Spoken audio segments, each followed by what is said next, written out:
back to another episode of Writer's Block. I am your host, as always, Journal staff writer Sean Reider. Today we have a great interview with Ben Bolch, the UCLA beat writer for the Los Angeles Times. I've been reading Ben's work for a long time. I'm a big fan of Ben's work. I think he does a great job covering UCLA and honestly kind of college sports as a whole. So I'm excited to get him in here and have a good conversation about UCLA and New Mexico heading into this Friday's game. Kind of a big one for both programs. 0-3 for UCLA would be an abject disaster. Probably going to be some decisions made there up top. And for New Mexico, if they don't win that game, but they compete and kind of show that they're on another similar level like they did against Michigan, or relatively similar level, I should say, then that's probably considered a success. But big game for both programs. Before we get into our conversation with Ben, I do want to encourage all of you to, keep following, keep subscribing to the podcast, Writer's Block, Talking Grammar, Prep Central, all that. Really enjoyed the journal products that we've been putting out there recently, and we enjoy the support that you guys are giving it. So, please like, follow, subscribe, and, share them if you like them, all that as well. Also do want to keep plugging the bi-weekly live shows that colleague Jeff Grammer and I have been doing. We do one each Tuesday after the football press conference, and then a post-game show whenever at the end of each respective football game in the schedule, whether that's on a Friday or a Saturday. Encourage you guys to keep tuning into those, engaging. They're far more fun to do when you guys engage with them, and we think the show's been pretty decent as of late. But with all that being said, appreciate you guys' support. Appreciate you tuning in today. Let's get to our interview with Ben Bolch. If you enjoy our podcast, please like and subscribe and consider becoming a digital subscriber to the Albuquerque Journal to help us bring you more content like this. You can find this episode and all of our podcasts on the Albuquerque Journal website, abqjournal.com, as well as YouTube, iTunes, and Spotify. See the show notes for a discount code on a digital subscription. Thank you for supporting the Albuquerque Journal, New Mexico's leading news. All right, I am pleased to be joined by the great Ben Bolch of the Los Angeles Times, covers UCLA. Ben, thank you for coming on today. Thank you for having me. No, appreciate it. To get right into it, I mean, UCLA is a relatively ugly 0-2, dropping games to Utah, led by former New Mexico quarterback Devin Dampier, and Mountain West foe UNLV. Of course, all after spending a nice chunk of change on this roster, after kind of a wild offseason in some ways, getting quarterback Nico Iamaleava over. Ben, you've been around this program quite a bit, seen some good stuff as well. Where is this program right now? Well, I was trying to put in perspective. I do think it's a low point. I've been covering this team for 10 years. I'm trying to think if there was a point as low. Maybe the start of Chip Kelly's second year, which was kind of comparable. They dropped their first 3 games and finished 4-8. And I think if we're being honest, we're looking at that kind of season. I think, now recalibrations are in order for this team. I actually took a positive view going into the season. I think I predicted them to finish 8-5. But now obviously that's not looking like such a good prediction. But to be honest, I think part of it was the fact that, our viewing in preseason was very limited by Coach DeShaun Foster, who made a very concerted effort to not let us watch any sort of meaningful parts of practice. So we didn't really know or have a good grasp of this team, its potential. Not to make excuses, I still should have a better grasp of what's going on. But, I think now with this 0-2 start that you alluded to, it's just, they've got to get a win and start building some momentum. And obviously they're hoping that starts Friday against New Mexico.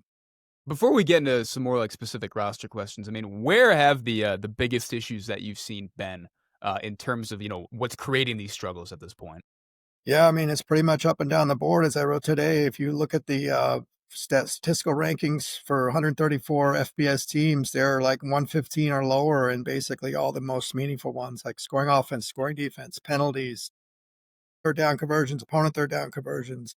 It's just kind of one weakness after another. But I do think, the silver lining a lot of people are pointing to right now is that the offense looked a lot better in the second half against UNLV. They scored, I believe it was 20 points, outscored them 27 in the second half. And so people are hoping that that's kind of the jumping off point for much better things going forward. But they're going to have to get off to a better start. I mean, they fell behind 20-0 against Utah, 23-0 against UNLV, and you can't put yourself in that kind of hole and expect to win a football game. Obviously, I touched on them earlier. They do have quarterback Nico Iamaleava, formerly of Tennessee. That was one of the big stories of the summer, him coming over. I'm sure that was a blast for you to cover and all that. What has he brought to the team so far?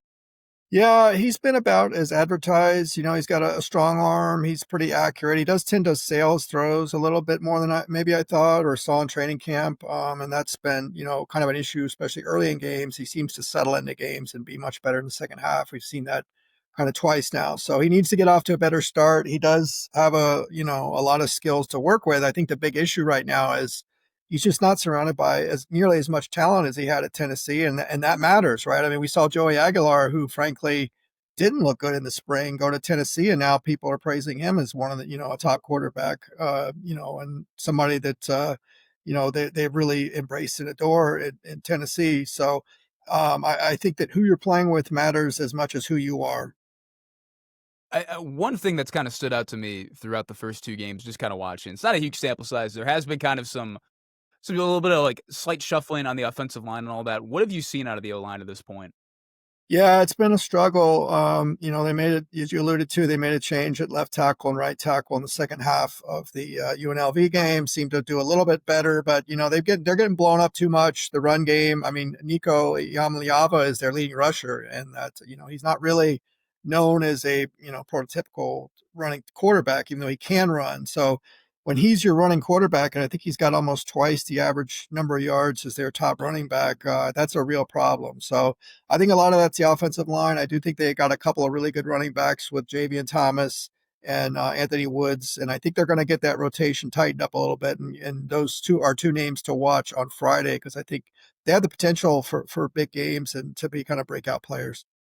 Defensively, they're giving up, I think, north of 36 points a game. This is a defense that I feel like every time you watch the broadcast copy, they show it up. They've lost this much production from last season and all that too.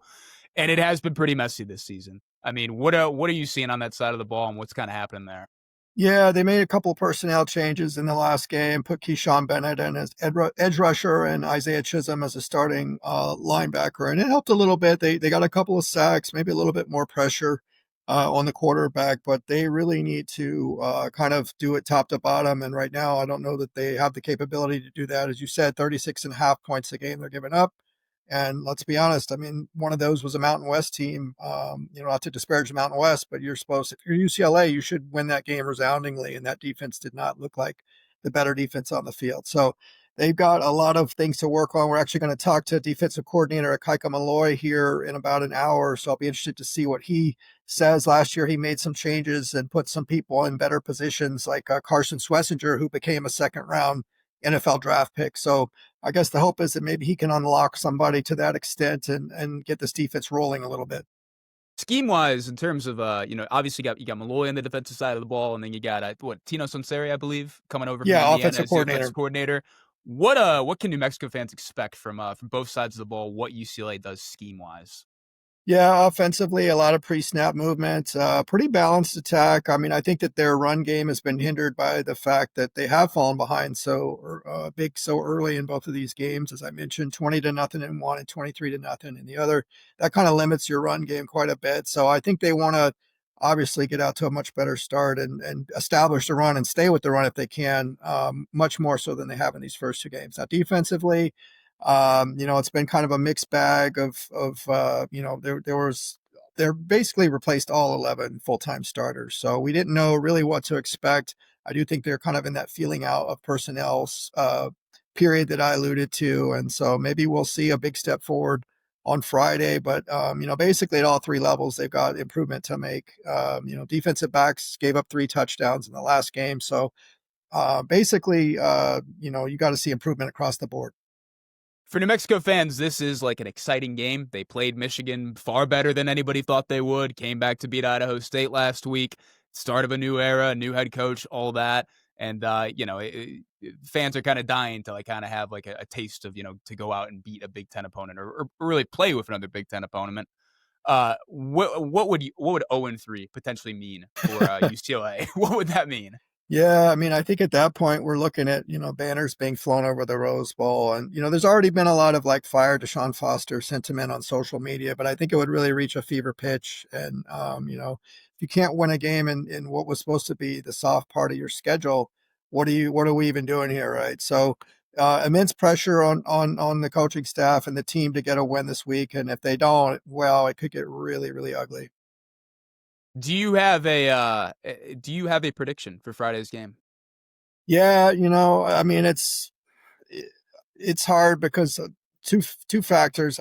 I'll be honest, I haven't seen, a lot of New Mexico. I've obviously kind of tracked what they've done and looked at the scores and some of the stats, but don't have a great feel for them. I was wondering if they had a really high quality running quarterback, that could be a path to win for them, but it doesn't appear that they do. You can correct me if I'm wrong. No, they don't. So I think that's going to be a real plus in UCLA's favor and really allow their defense to kind of, pin their ears back and make them beat them with the pass, which I think plays into UCLA's, strength a little bit. So I'm going to go UCLA 31-17. I think it will be, competitive early, but I think UCLA will pull away and get their first win of the season. But, another thing to watch on Friday is the crowd. They could have a record low crowd of, I think there actually could be 10,000 or fewer people at the Rose Bowl. So that'll be an important side note to watch. I did see you note that in one of the stories. Has there ever been 10,000, less than 10,000 in the Rose Bowl for UCLA game, or when's the last time? No, I did a story 2 weeks ago about, everybody knows announced attendance is pretty much an inflated figure, and it's inflated throughout college football. But I got a hold of the actual scan counts, which is the number of people in the building. And the low all-time, from what I could tell, was 12,000 against Bowling Green in 2022. So that's the number to beat. If you get below 12,000, it will be a new record at the Rose Bowl. All right, you can read Ben Bolch at latimes.com or read him in the physical newspaper, as we still put out as well. Ben, thank you so much for coming out today. I really appreciate your time.